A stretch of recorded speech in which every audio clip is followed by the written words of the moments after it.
Hello दोस्तों, welcome to transition classes. तो friends, आशा राखું છું તમે બધા મજામાં છો, મસ્ત છો। તો ડિપ્લોમા સેમેસ્ટર 4 ના ઇલેક્ટ્રિકલ એન્જિનિયરિંગના વિદ્યાર્થી મિત્ર માટે આ સબ્જેક્ટમાં પીટીએસી બરાબર polyphase transformer and AC rotating machine સબ્જેક્ટના આપણે મોસ્ટ આઈએમપી ક્વેશ્ચન છે એની આપણે આ વિડીયોની અંદર ચર્ચા કરવાની છે। આની પહેલાં મેં એક વિડીયો બનાવ્યો છે ડીયુઈપીનો બરાબર, એ ન જોયો તો ખાસ ડિસ્ક્રિપ્શનમાં હું લિંક આપી દઈશ, તો ત્યાંથી તમે જોઈ શકો છો। ઓકે, હવે 1 બાય 1 આપણે સ્ટાર્ટ કરીએ। સૌથી પહેલા નંબરનું આપણું ચેપ્ટર છે 3 ફેઝ ટ્રાન્સફોર્મર બરાબર। પોલીફેઝ ટ્રાન્સફોર્મર કયો કે 3 ફેઝ ટ્રાન્સફોર્મર કયો એક જ છે બરાબર। 14 માર્કનું વેટેજ ધરાવે છે, 14 માર્કનું વેટેજ ધરાવે છે। હવે એની અંદર તમે ટોટલ તમારે 6 ક્વેશ્ચન તૈયાર કરવાના થશે। પહેલા નંબરનું છે કન્સ્ટ્રક્શન ઓફ 3 ફેઝ ટ્રાન્સફોર્મર બરાબર। કન્સ્ટ્રક્શન ઓફ 3 ફેઝ ટ્રાન્સફોર્મર 7 માર્કનો ક્વેશ્ચન છે। ઓકે, એટલે મોસ્ટ આઈએમપી ક્વેશ્ચન છે કે ભાઈ 3 ફેઝ ટ્રાન્સફોર્મરનું કન્સ્ટ્રક્શન શું છે અને કમ્પેરિઝન, ખાસ અહીંયા કમ્પેરિઝન એક લખતા મારા ભૂલાઈ ગઈ છે, નકર આપણે 3 ફેઝ ટ્રાન્સફોર્મર અને 3 સિંગલ ફેઝ ટ્રાન્સફોર્મરની જે બેંક છે એ બેયનું કમ્પેરિઝન એ એક ક્વેશ્ચન જે છે એ તમે ખાસ એડ કરી દેજો બરાબર। અહીંયા આપણે એ એક મારાથી લખતા ભૂલાઈ ગયું છે, એટલે કન્સ્ટ્રક્શન કરશો અને સાથે સાથે જે કમ્પેરિઝન તમારે કરવાની થશે। ઓકે, એટલે એ 7 માર્ક ને 4 માર્કનો ક્વેશ્ચન થયો। પછી કનેક્શન ઓફ 3 ફેઝ ટ્રાન્સફોર્મર। હવે અહીંયા આપણે કનેક્શન મોસ્ટ આઈએમપી છે, કોઈ પણ કનેક્શન તમને પૂછાઈ શકે છે। જનરલી આપણી પાસે 4 પ્રકારના કનેક્શન છે, સ્ટાર સ્ટાર, પછી ડેલ્ટા ડેલ્ટા, સ્ટાર ડેલ્ટા અને ડેલ્ટા સ્ટાર, અને આની અંદર બે એટલે ટોટલ 8 પ્રકારના કનેક્શન છે। એમાંથી કોઈ પણ 2-3 તમને પૂછાતા હોય છે તો એ ખાસ તમારે કરી લેવાના છે। કનેક્શન ઓફ 3 ફેઝ ટ્રાન્સફોર્મર, તમને એવું પૂછી લે કે ભાઈ સ્ટાર સ્ટાર કનેક્શન દોરો બરાબર, અથવા ડેલ્ટા ડેલ્ટા દોરો અથવા ડેલ્ટા સ્ટાર છે, એની અંદર આપણે તમે જુઓ તો કે ભાઈ આપણે સ્ટાર સ્ટાર 0 બરાબર, ત્યાર પછી સ્ટાર સ્ટાર 6 કોઈ પણ તમને પૂછી શકે છે। એટલે એ પણ તમને 7 માર્કની અંદર જો 1 કે 2 પૂછે તો તમને 4 માર્કની અંદર પણ પૂછી શકે છે। ઓકે, એટલે એ પણ મોસ્ટ આઈએમપી છે। ત્યાર પછી લોસીસ ઇન 3 ફેઝ ટ્રાન્સફોર્મર, તો કે ભાઈ જે સિંગલ ફેઝ ટ્રાન્સફોર્મરના લોસ છે ને એ 3 ફેઝના છે, એટલે એમાં તો તમે જો સિંગલ ફેઝ પાસ કરેલું હોય એટલે એ આવડતા હોય તો અહીંયા પણ કાંઈ એટલો બધો ટેન્શન જેવું કંઈ છે નહીં બરાબર। Most IMP parallel operation of 3 phase transformer, tap changing છે બરાબર। ત્યાર પછી તમે જો ટેપ ચેન્જિંગ છે એ 7 માર્કનો ક્વેશ્ચન છે। ઓનલોડ ને offload, onload tap changer, offload tap changer, આ 7 માર્કની અંદર પૂછાઈ શકે છે। ક્યારેક ખાલી ઓનલોડ કે ઓફલોડ છે એ 4 માર્કની અંદર પણ પૂછાઈ શકે છે। અને કુલિંગ ઓફ ટ્રાન્સફોર્મર, કોઈ પણ એક મેથડ સમજાવો, 4 માર્કનો ક્વેશ્ચન છે બરાબર। એટલે આમ તમે જનરલી તમે ગણતરી કરો તો ભાઈ 14 માર્ક છે, 6 થી 7 ક્વેશ્ચન વ્યવસ્થિત રીતે કરો। અને ટ્રાન્સફોર્મર આપણે આપણે 3rd સેમેસ્ટરમાં ભણીને આવ્યા છીએ એટલે આપણને થોડુંક ઇઝી લાગે બરાબર। એટલે આપણા માટે આ સબ્જેક્ટ એવો આમ કહી શકાય કે ભાઈ 3 ફેઝ ટ્રાન્સફોર્મર છે તો આપણને થોડુંક આપણે શું કહેવાય કે ભાઈ એમ એવું ના લાગે ભાઈ નવું છે, અઘરું લાગે। એટલે ટ્રાન્સફોર્મર 14 માર્કનું છે તો એ તમને 14 માર્ક રોકડા છે બરાબર। કનેક્શન ને એવું બધું વ્યવસ્થિત રીતે તમે કરો લ્યો ને એટલે। ત્યાર પછી હવે જોઈએ 3 ફેઝ ઇન્ડક્શન મોટર, ટોટલ 23 માર્કનું વેઇટેજ છે બરાબર। ટોટલ 23 માર્કનું વેઇટેજ છે। આની અંદર તમે જુઓ સૌથી પહેલા RMF produce due to 3 phase supply, તો કે 3 ફેઝ સપ્લાય આપવાથી કેવી રીતના રોટેટિંગ મેગ્નેટિક ફિલ્ડ પ્રોડ્યુસ થાય છે એ આપણે સમજાવવાનું છે, એ થિયરી આપણે સમજાવવાની છે બરાબર। ત્યાર પછી squirrel cage induction motor, slip ring induction મોટરના કન્સ્ટ્રક્શન કઈ રીતના, મતલબ કે squirrel cage induction motor, slip ring induction મોટરના બેયના કન્સ્ટ્રક્શન, જો કે ભાઈ એમાં મેઇન વસ્તુ સ્ટેટરના તો સેમ જ છે, રોટરના અલગ અલગ છે બરાબર। અને બેયની કમ્પેરિઝન પણ ખાસ કરવાની છે બરાબર। કમ્પેરિઝન તમને 4 માર્કની અંદર પૂછાઈ શકે છે બેયની, squirrel cage induction motor, slip ring induction મોટરની।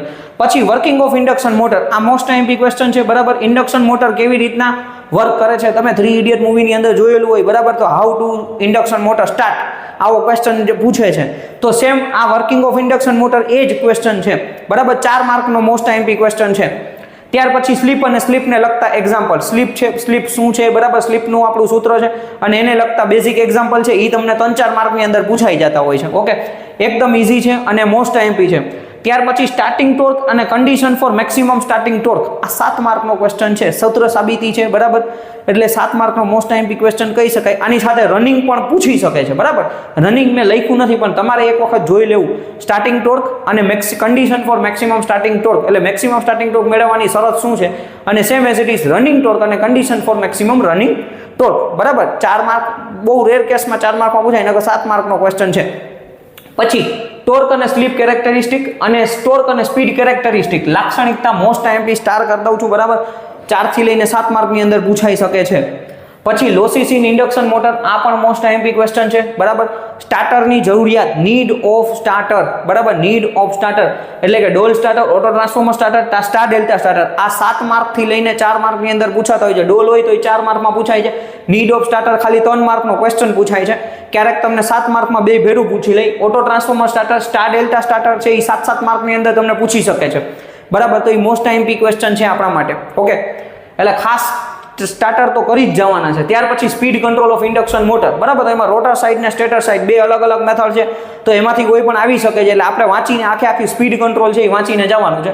અને જે પછી બીજા એક્સ્ટ્રા એક્ઝામ્પલ્સ છે, બરાબર, જે પરીક્ષાની અંદર પૂછાતા હોય એ બધા એક્ઝામ્પલ્સ. ઓકે, એટલે આટલા ક્વેશ્ચન તમે વ્યવસ્થિત રીતે કરો તો તમારું જે 23 માર્ક છે એમાંથી સારો સ્કોર કરી શકો છો. હા, સર્કલ ડાયાગ્રામ છે, બીજા અમુક ટોપિક્સ છે એ મેં લીધેલા નથી.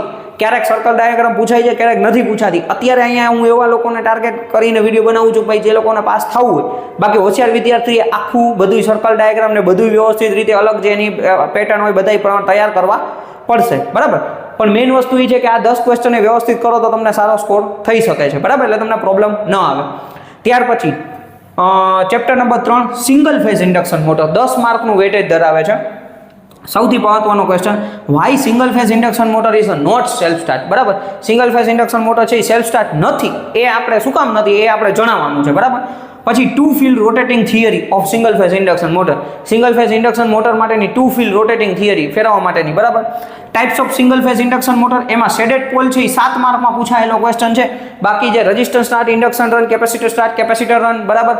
તો આ પણ આપણે વાંચી લેવાના છે, કરીને જવાના છે. પણ મોસ્ટ આઈએમપી શેડેડ પોલ છે એ 7 માર્કની અંદર પૂછાય છે. ઓલા જે બીજા રહ્યા એટલે અહીંયા ટાઈપ્સ લખેલું છે, બરાબર. Types of single phase induction motor એટલે 4 આપણી સિંગલ ફેઝ ઇન્ડક્શન મોટર આવી જાય.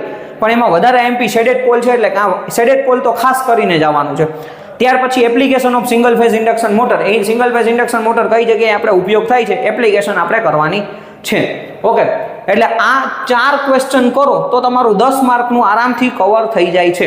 આ 4 ક્વેશ્ચનની અંદર સિંગલ ફેઝ ઇન્ડક્શન મોટર એટલે ઈઝી છે, બરાબર. ત્યાર પછીનો ક્વેશ્ચન આપણે જોઈએ તો કે ભાઈ આપણે સિંક્રોનસ મશીન ચેપ્ટર નંબર 4 પાછું 23 માર્કનું વેટેજ ધરાવે છે. ઓકે, હવે સૌથી પહેલા તો કે ભાઈ અલ્ટરનેટરની અહીંયા વાત થાય છે એટલે અલ્ટરનેટરનું કન્સ્ટ્રક્શન શું છે એ આપણે સમજાવવાનું છે, બરાબર. એટલે બેઝિક અલ્ટરનેટરનું કન્સ્ટ્રક્શન. ત્યાર પછી comparison between two types of alternator એટલે કે ફરતું ફિલ્ડ પ્રકારનું એટલે રોટેટિંગ ફિલ્ડ અને રોટેટિંગ આર્મેચર પ્રકારની બેયની કમ્પેરિઝન મોસ્ટ આઈએમપી છે. આ કમ્પેરિઝન પૂછાય જ છે, બરાબર. એટલે આને આપણે મોસ્ટ આઈએમપી કહી દેશું. 4 માર્ક અથવા 7 માર્કની અંદર પૂછાઈ જતું હોય છે. 4માં વધારે પ્રાયોરિટી છે, નસીબ સારા હોય તો 7માં પૂછી લે. પછી EMF equation of alternator most IMP, બરાબર, 7 માર્કની અંદર પૂછાઈ જાય છે. Okay, distribution factor, coil span factor, આ આપણી સૂત્ર સાબિતી ક્યારેક પૂછાઈ જતો હોય છે 4 માર્કની અંદર. આર્મેચર રિએક્શન અને એની ઇફેક્ટ, આર્મેચર રિએક્શન ઇફેક્ટ, બરાબર.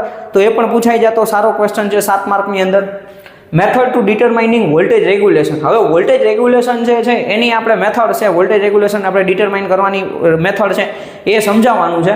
તો એ તમારે ભાઈ ખાસ એની 4 મેથડ છે એ 4માંથી કોઈ પણ એક મેથડ તમારે લખવાની થશે, બરાબર. એ 7 માર્કમાં પૂછાયેલો ક્વેશ્ચન છે. પછી condition of connecting alternator with infinite bus bar, એટલે ઇન્ફાઇનાઇટ બસ બાર સાથે અલ્ટરનેટરને કનેક્ટ કરવાની મેથડની કન્ડિશન, મતલબ કન્ડિશન કઈ કન્ડિશન આપણે કનેક્ટ કરવા માટે જરૂરી છે. અથવા પેરેલલ ઓપરેશન, 2 અલ્ટરનેટરને પેરેલલમાં જોડવાના હોય તો એની શરતો શું છે. એટલે આમ જોવા જાય તો 2 ક્વેશ્ચન એક જ છે. બુકની અંદર તમે વાંચશો એટલે તમને આઈડિયા આવી જશે, બરાબર. અને અલ્ટરનેટરની એપ્લિકેશન, બરાબર. આ 8 ક્વેશ્ચન જે છે એ અલ્ટરનેટરમાંથી લીધેલા. હજી જો વધારે ક્વેશ્ચન છે પણ અહીંયા પાસ થવાની દ્રષ્ટિએ મોસ્ટ આઈએમપી લેવાની દ્રષ્ટિએ હું તમને અહીંયા વાત કરું છું, બરાબર. કે આટલા આખું બધું ન વાંચો તો આટલા વ્યવસ્થિત રીતે કરી જાવ તો તમારે કામ થઈ જશે.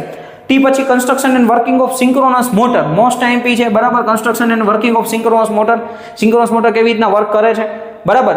Method to starting of synchronous motor, તો કે ભાઈ આપણને ખબર છે કે ભાઈ સિંક્રોનસ મોટર છે એ પણ સેલ્ફ સ્ટાર્ટ નથી, બરાબર. તો એનો મતલબ કે એને સ્ટાર્ટ કરવા માટે કઈ મેથડનો ઉપયોગ કરવામાં આવે છે તો એ બધી મેથડ આપણને આવડતી હોવી જોઈએ. એમાંથી કોઈ પણ એક આપણે લખવાની છે. પછી હન્ટિંગ ઓફ સિંક્રોનસ મોટર એટલે હન્ટિંગ છે, હન્ટિંગની ઇફેક્ટ શું થાય છે એ આપણે સમજાવવાનું છે. 4 માર્કની અંદર ક્વેશ્ચન પૂછાય છે. વી કરવો મોસ્ટ આઈએમપી છે, બરાબર. વી કરવો મોસ્ટ આઈએમપી છે, આટલું ખાસ કરી નાખવાનું છે. ચાલો, બરાબર. અને use of synchronous motor for power factor improvement, આ પણ મોસ્ટ આઈએમપી ક્વેશ્ચન છે. સિંક્રોનસ મોટરનો પાવર ફેક્ટર ઇમ્પ્રુવમેન્ટ માટે ઉપયોગ કઈ રીતના કરીએ છીએ એ આપણે એક બેઝિક સૂત્ર સાબિત કરવાનું થાય છે. તો એ તમારે કરવાનું છે. 7 માર્ક અથવા 4 માર્કની અંદર પૂછાઈ જાય છે, બરાબર. પછી તમે આની અંદર તમે જો સિંક્રોનસ મોટર ઇન્ડક્શન મોટરનું કમ્પેરિઝન એ તમે કરી શકો છો, બરાબર. એ છે તો એવું બધું વાંચીને તો વયું જ જવાનું, બરાબર. એટલે આટલા ક્વેશ્ચન છે જે તમે વ્યવસ્થિત રીતે કરીને જાઓ તો તમને પ્રોબ્લેમ ના આવે, બરાબર.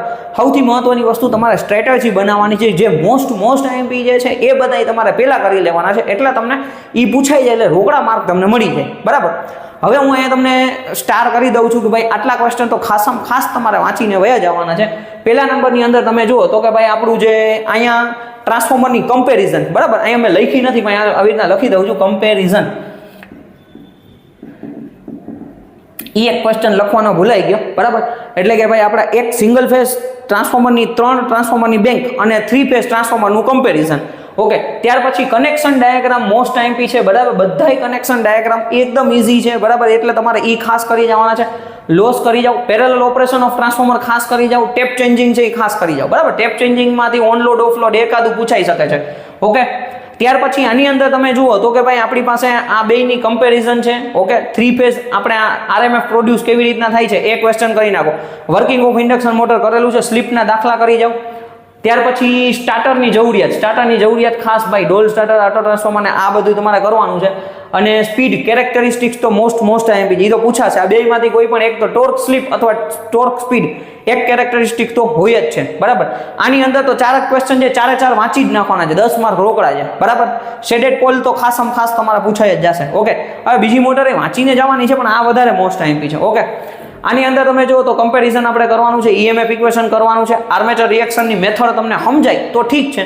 વોલ્ટેજ રેગ્યુલેશન એવી જ રીતના છે, આર્મેચર રિએક્શન, વોલ્ટેજ રેગ્યુલેશન, આ બે ક્વેશ્ચન છે થોડાક અઘરા ક્વેશ્ચન છે, બરાબર. પણ આ મોસ્ટ આઈએમપી ઇન્ફાઇનાઇટ બસ બાર સાથેની કન્ડિશન જોડવાની અથવા બે પેરેલલ ઓપરેશનની કન્ડિશન, બરાબર. બે અલ્ટરનેટ અને પેરેલલ ઓપરેશનમાં જોડવાની કન્ડિશન. મોટરની અંદર તમે જુઓ તો વર્કિંગ, સિંક્રોનસ મોટરનું વર્કિંગ, સ્ટાર્ટિંગની મેથડ, બરાબર. વી કર્વ તો પૂછાશે, વી કર્વ અથવા ઇન્વર્ટેડ વી કર્વ ક્યારેક બે પૂછાઈ જતા હોય છે, બરાબર. તો બે ખાસ આપણે કરી જવાના છે ને. યુઝ ઓફ સિંક્રોનસ મોટર, આ જેટલું આ વ્યવસ્થિત રીતે મેં જેટલા તમને ગ્રીન કલરથી કરી દીધા છે એટલું પણ ખાસ તમે કરીને વયા જશો તો તમને પ્રોબ્લેમ નહીં આવે. એક ક્વેશ્ચન ઉપાડો અને 3 વખત વાંચતા જાઓ, બરાબર. એટલે તમને આરામથી સમજાવવાનું ચાલુ થઈ જશે. બીજું કંઈ પણ મારાથી એવા કંઈ દાખલાને એવા શક્ય હશે ને મને ટાઈમ મળશે ને તો હું વિડીયો બનાવી દઈશ, જેથી મારાથી જેટલી તમને પાસ થવામાં મદદ થશે એ હું તમને કરીશ. આપણા વોટ્સઅપ ગ્રુપમાં ખાસ જોડાઈ જાજો, બરાબર. ડિસ્ક્રિપ્શનમાં લિંક આપેલી છે, જેથી તમે કોઈ પણ બીજા નવા વિડીયો આવે તો તમે એનાથી માહિતગાર રહી શકો. Okay, thank you friends.